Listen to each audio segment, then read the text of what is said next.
Continuando nossa conversa com o presidente da Comissão Tributária da Ordem dos Advogados do Brasil, secção do Ceará, que eu tenho que dar essa ênfase, porque ele não é só membro, ele é presidente da comissão.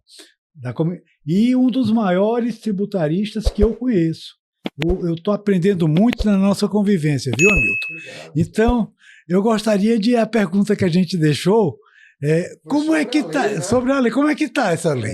Isso, imagina, a gente trabalhou durante anos, vou começar a Constituição de 88, sobre o ICMS, na atual forma, que é um dos tributos mais difíceis que existem. Porém, a gente já o conhece. A gente já sabe onde são suas falhas. Nós passamos pelo menos aí quase 30 anos para definir se haveria tributação do ICMS em deslocamento de mercadoria entre matriz e filial ou entre filiais. Decidiu-se. O STF decidiu finalmente que não deve incidir, porque não há mudança de tributo, não há mudança real, né? É só mudança física, mas continua na mesma empresa, afinal, matriz e filial é a mesma empresa. Às vezes era uma na frente da outra e ainda queriam tributar, né? Aí imagina, nós demoramos também quase 30 anos para definir se combustível era essencial ou não. Foi definido que era essencial, então deve ser seletiva a tributação do ICMS sobre ele. Nós já sabíamos o problema. Qual é o fato agora? Nós não sabemos ainda os problemas que podem advir da reforma tributária. Você perguntou sobre a lei. A Lei Complementar 214 ela foi de janeiro de 2025. Agora, em janeiro de 2026, nós já tivemos pelo menos aí 2 leis complementares, a 225 e a 227, a qual já altera a Lei 214 que veio sobre a reforma. Hamilton, a lei está pronta? Tá. Só que com as alterações que já vieram antes da reforma efetivamente estar complementada, isso me acende uma luz amarela. Nada me garante de que daqui para 2027, quando efetivamente pedem para o empresário se preparar, não haja novas mudanças. Aquele princípio da não surpresa, onde eu devo ser avisado de tudo que vai acontecer, está sendo colocado de lado. Por exemplo, você que é empresário, que tinha seus lucros e dividendos repartilhados, mais ou menos o que a lei originária fala, não é falava, fala que até abril você teria que ter essas contas do ano subsequente, foi que teve agora. Você está sendo tributado dos seus lucros e dividendos que nunca foi tributado no Brasil, por 1000 razões, porque nunca atualizaram, por exemplo, a tabela do imposto de renda acompanhando com a inflação. Isso é um aumento de imposto de renda disfarçado. Você que é empresário, você sabe. Você tem uma alíquota de 15% e mais 10% do gatilho se ultrapassar 60 mil reais no trimestre. Ora, se a tua empresa não faturar 60 mil reais, ela está quebrada. Num trimestre, ela está quebrada. Né? Isso é um faturamento baixíssimo. Não é nem a receita de uma família. Nada. Então, assim, a gente precisa acompanhar essas evoluções. Imagina, em 2027, você vai estar trabalhando. Eu comecei a falar e agora eu queria especificar sobre isso, Antônio José, que é muito importante. Você vai trabalhar com 2 sistemas diferentes. O sistema do CBS e IBS e o sistema, por exemplo, que trabalha com ICMS e PIS/COFINS. Porque há na lei dizendo que não pode haver uma mudança de um aumento na carga tributária de 2027 até 2032. Enquanto CBS e IBS vão aumentando as suas alíquotas, aquele percentual que incide sobre uma determinada grandeza, PIS, COFINS e ICMS vão diminuindo. Eu estou falando de ICMS porque não incide ISS sobre a operação de combustível. Então vão diminuindo, então elas vão se equiparando. O problema é que com esses 2 sistemas, com tributações distintas, você tem que ter um compliance, você vai ter que ter uma controladoria para evitar riscos. Sabe por quê, Antônio José? Porque houve uma lei nova agora falando sobre o Código de Defesa do Contribuinte. E pouquíssimos artigos tratam da defesa do contribuinte. E artigos relevantes, mais ou menos, o artigo 11º... É um código de ataque ao contribuinte. Pois bem, eles criaram, né, uma figura que já existia, mas tentaram regulamentar, chamado de devedor quanto mais.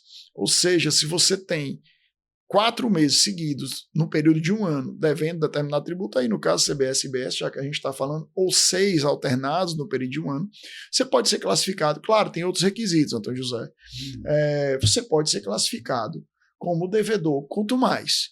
E aí você vai perder várias benesses tributárias, por exemplo, se você for categorizado como devedor quanto mais, você nem recuperação judicial pode pedir. Se você não pode pedir a recuperação judicial, você está morto. A sua empresa vai se acabar. É um homicídio da pessoa jurídica. E vai prejudicar a física também. Prejudica todos os CPFs que estão vinculados na pessoa física. Nós sabemos aqui no Ceará, você cearense, aliás, do Brasil todo, mais especificamente, a gente está falando aqui do Ceará, das empresas, a maioria das empresas são empresas familiares. Né? E só sabe fazer aquilo. Você não dá oportunidade de uma empresa, mas Hamilton, é porque essas empresas que vão pedir recuperação judicial, elas efetivamente foram criadas para dever. Isso não é verdade. Você está julgando. Exato, você está partindo do pressuposto em que a má-fé prevalece. Não é. É o contrário, quando é o contrário. Isso, você monta empresas querendo investir no país, querendo fazer o país acontecer. Geralmente o empresário é o primeiro a acordar, o último a dormir. Não sabe se vai receber seu salário sábado domingo, isso eu estou falando a regra. A exceção Hamilton, que se transverte de empresário, o que não é a regra. Eu gosto sempre de brincar. Você sabe qual é a diferença entre o pequeno empresário e o empregado? Só tem uma diferença, é tudo igual. É que o pequeno empresário, no fim do mês, não sabe se vai ter salário. E o empregado sabe. Então, por isso é que você tem razão. Tem que preservar essa figura do empresário e não ficar punindo com esse código de defesa, né? É desafiador você atuar no Brasil. E assim, eles estão criminalizando o inadimplente. Que é outro erro. É super difícil no Brasil você pagar os tributos em dia. Não é porque você não queira, não. É porque é difícil organizar. Estão querendo acabar com a presunção da inocência. Eles criaram um critério objetivo. Não pagou, vai responder criminalmente o crime contra a ordem tributária. Aí, até você se defender e dizer por que não foi, você está com o seu nome envolvido em ações criminais. Né? Enfim. Olha, eu vou até aproveitar, já que você é tributarista, fazer uma queixa do setor. A ANP fiscaliza os postos na área de qualidade, na área de quantidade, tudinho. E quando tem algum problema, além de você ter problema tributário, você está tendo problema criminal. E agora vai passar para os demais tributos. Também. E é difícil. Nós sofremos com a ANP, porque às vezes o fiscal ele multa você porque houve uma pequena diferença. Às vezes, por exemplo, gasolina você tem 10 ml para baixo e para cima, e você está mais um. Você vai ser punido, lógico, que tem que ser autuado, mas aí você ser criminalizado é um absurdo. Isso, e dizem que o direito penal ele deve ser a última instância para chegar. Você recupera tributo, você recupera na esfera civil, mas criminalizar o inadimplemento por inadimplemento... Então isso eu vou usar a figura de linguagem, é um crime isso, é um crime. É um crime sobre crime, né? Então, assim, tem que observar que para isso haver, deve haver o dolo, deve haver a vontade de cometer o crime, né? De fraudar. Hamilton, então isso aí tudo são aqueles pontos que a reforma tributária tem e nós, como população, não conhecemos. E fora o que não está na reforma, Antônio José. Essas leis paralelas, por exemplo, essa tributação sobre lucros e dividendos, onde, para não ser tributado, você deveria ter que distribuir esses lucros e dividendos até o dia 31 de dezembro agora, de 2025. Isso é impossível. Como é que dia 31 de dezembro eu sei quanto foi que eu apurei em dezembro? Não tenho como fazer isso. A lei originária dá até abril, que é um tempo razoável para fazer essa divisão. E agora vão tributar. Só que, claro, tem saídas legais para fazer isso e você precisa se planejar. Né? O empresário hoje ele tem que quebrar esse paradigma e dizer, não, vamos deixar acontecer para poder me preparar. Não dá mais. Com essa gama de legislação nova, você veja que os tributaristas estão sentados para analisar todas essas leis e não se chegou a um consenso, porque uma coisa é como foi a emenda constitucional, aliás, como foi o projeto, outra coisa é como foi a emenda constitucional, outra coisa é como está, isso são coisas que estão acontecendo que era para ser iguais, outra coisa é como está a lei complementar 214, outra coisa é como o fisco vai cobrar, outra coisa é como a esfera administrativa vai julgar, e por fim, como o Poder Judiciário vai definir no STF. Ou seja, a gente não tem uma segurança efetiva, jurídica. Em outras palavras, a insegurança jurídica do nosso país está continuando nessa reforma. Eu acho que está se agravando. Né? A insegurança jurídica para o empresário, isso é péssimo. Vou fazer de conta que nós somos um empresário investidor estrangeiro e eu quero aplicar dinheiro no Brasil. Pessoal, Milton, mas você pode dizer, em todo mundo é tributado lucros e dividendos. Mas não da forma como foi feito aqui, de forma assodada, sem uma preparação. Existe todo um movimento cultural. Né? Para poder chegar aqui e aplicar como é feito fora, é muito difícil. Por exemplo, o IVA, que é o Imposto sobre Valor Agregado, que é mais ou menos de onde surgiu a ideia para essa reforma tributária, que é feito em Portugal, é completamente diferente da forma que tem aqui. Até nos Estados Unidos também é diferente. Também é diferente. Não tem como a gente fazer isso. É porque dizem que a Alemanha faz o direito, a Itália aperfeiçoa, Portugal traduz e o Brasil copia mal. Esse é o problema, né? Quer copiar o que é dos outros para a nossa realidade. Né? Então fica difícil. Milton, normalmente essas grandes multinacionais, elas têm um planejamento 20, 30 anos à frente e eles conseguem perceber isso. Não dá para fazer isso mais no Brasil. Então, você não consegue fazer um planejamento para 3, 4 anos com a reforma tributária. Você tem que fazer quase semestralmente. Elas são tão boas nisso, então, por isso que está fazendo 20 anos que elas começaram a ir embora. Se você se lembrar, já que a gente está falando aqui no setor de combustíveis, que as companhias de petróleo até a década de 1990, 2000, eram estrangeiras. Era a Esso, sim, era a Atlantic, sim, era a Gulf Petróleo, nossa, até Chaco.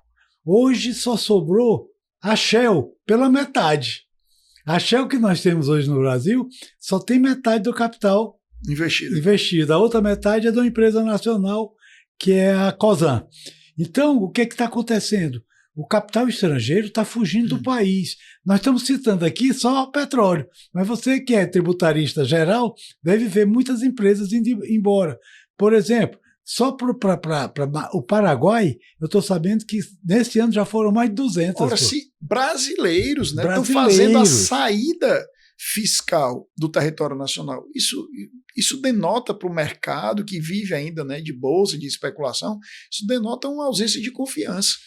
Milton, pois me explique por que acontece isso num país que tem cabeças pensantes.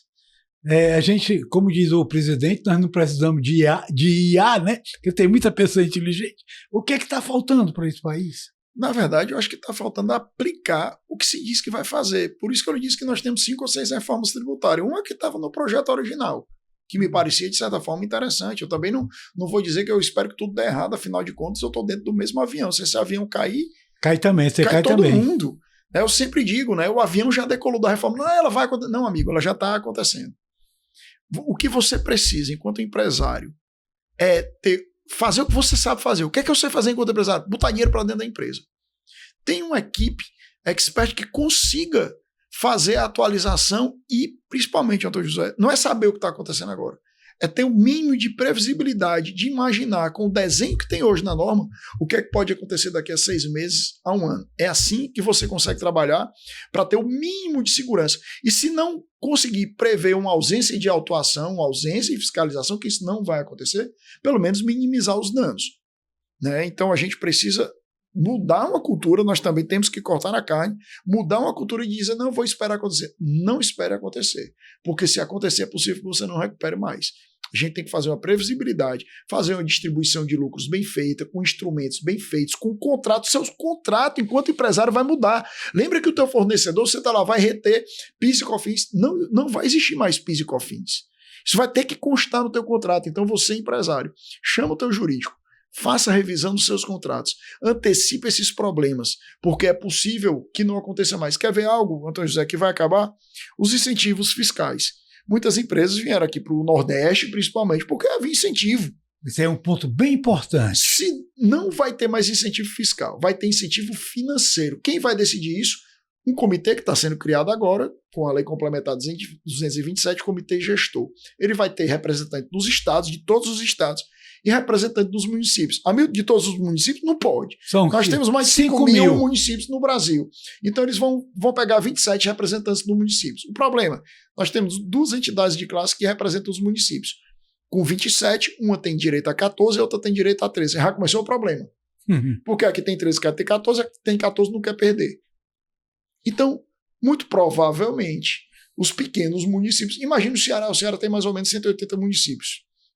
É possível que desses 180, talvez 30 ou 40 estejam acompanhando efetivamente a reforma. Eu acho que bem menos, viu? eu estou sendo, né, aí, otimista. Então, você observa que desses restantes, é muito possível que o Estado tenha que assumir esse ensinamento, essa educação financeira para os municípios, porque o município vai perder a arrecadação, é provável que perca, assim como o prestador de serviço, né, é o hipossuficiente, né, o que vai sofrer com relação a essa reforma, penso eu penso também que os municípios, que é o que está mais perto da gente, também deve sofrer com essa reforma em nível de arrecadação. E aí pode ser que ele queira cobrar os outros tributos que estão na mão dele ainda, como o IPTU. Olha, se o IPTU de Fortaleza, por exemplo, tiver sua planta de valores renovada esse ano, você vai dizer, eita, bem que o Hamilton falou. Então, como está sendo gravado, eu já estou falando. É possível que haja uma renovação. Um aumento de taxas ou novas taxas criadas, ou o retorno da taxa do lixo, pelo menos aqui, Fortaleza que não tem mais vai. Eu não estou dizendo que é nesse governo no próximo, mas se os municípios vão sentir financeiramente, eles precisam cobrar os tributos que estão na mão dele. Contribuição de iluminação pública, enfim, que a gente fique atento e observar que a gente aprenda a cobrar dos gestores sobre isso também. Né? Aprenda a cobrar da melhor forma possível. É isso talvez que precisa uma maior participação popular dessas decisões que está tendo política. Então, a lei vai estar sempre mutante, nós não temos certeza do que vai acontecer, nós estamos numa situação Antônio José, sem saída. Se eu tivesse pelo menos a alíquota de referência, que vai ser. A gente não está, nós estamos em março, estamos gravando em março. Eu falei isso aqui, nós não temos essa alíquota. Se prevê mais ou menos em torno de 27%. 27% pegando CBS. É só suposição. IBS, né? Suposição. Né, que estão dizendo, pode ser que seja isso. Tudo bem, todos os cálculos estão sendo feitos sobre isso, mas nada me garante, porque não tem uma lei dizendo como é que vai ser isso ainda. Hamilton, com esse futuro sombrio, cinzento que a gente está tendo, o que você deixaria de conselho para o nosso revendedor, o nosso associado, mas o empresariado cearense em geral? Olha, para todo empresário, primeiro, essa mudança cultural. A gente vai ter que gastar um pouco mais agora, que eu não chamo de gasto, eu chamo de investimento, para que não tenha um gasto maior futuro. Um gasto de aplicação de penalidade tributária por descumprimento da obrigação, por descumprimento de pagamento de tributo. As obrigações acessórias são um custo absurdo para o empresário. Emitir nota fiscal, controlar sistema, vocês vão estar trabalhando com 2 sistemas ao mesmo tempo. Sistemas que é possível que não se conversem ainda. Então você vai ter que ter um gasto com relação a isso para evitar uma punição lá na frente. Ah, Milton, eu vou deixar acontecer. Lembra que eu falei? Eles estão penalizando criminalmente agora o inadimplente. Claro, tem defesa? Tem saída para essa tributação sobre lucros e dividendos? Dentro da cadeia, se defender dentro da cadeia. Mas você tem que você tem que antecipar os fatos. Não deixe a coisa acontecer.